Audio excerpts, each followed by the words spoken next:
গোপালগঞ্জের এখন যে পরিস্থিতি মোটামুটি নর্মাল। আর গতকালে যে ঘটনা ঘটছে ওটা তো আপনারা সবাই মিডিয়ায় দেখছেন। গোয়েন্দাদের কাছে আগাম তথ্য পুরোপুরি ছিল না স্যার? গোয়েন্দাদের তো তথ্য ছিল, বাট এত পরিমাণ যে হবে ওই তথ্যটা হয়তো ছিল।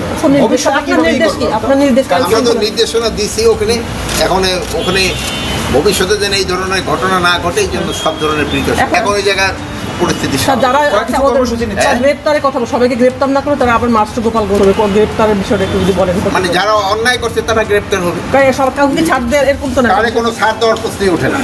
গোপালগঞ্জে এনসিপির সমাবেশে হামলার ঘটনায় যারা জড়িত তাদের কাউকে কোনো রকম ছাড় দেওয়া হবে না বলে মন্তব্য করেছেন স্বরাষ্ট্র উপদেষ্টা লেফটেন্যান্ট জেনারেল অবসর মোহাম্মদ জাহাঙ্গীর আলম চৌধুরী।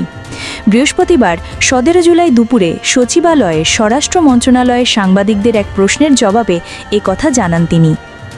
গোপালগঞ্জে যে এ ধরনের ঘটনা ঘটবে সে তথ্য কি গোয়েন্দা সংস্থার কাছে ছিল না? এমন প্রশ্নের জবাবে স্বরাষ্ট্র উপদেষ্টা বলেন, গোয়েন্দাদের কাছে তথ্য ছিল, কিন্তু এত পরিমাণ যে হবে সে তথ্য ছিল না। এনসিপির নেতারা অভিযোগ করেছেন, শৃঙ্খলা বাহিনী শৃঙ্খলা ধরে রাখতে পারেনি। সেই বিষয়টি আপনি কিভাবে দেখছেন? এমন প্রশ্নের জবাবে তিনি বলেন, এ ব্যাপারে আপনিও তো অনেক কথা বলতে পারেন, যার যে বক্তব্য সে সেটা দেবে। ভবিষ্যতে কি করবেন বা কি নির্দেশনা দেবেন?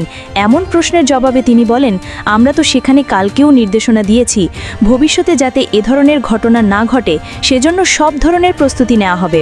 এখন সেই জায়গার পরিস্থিতি স্বাভাবিক।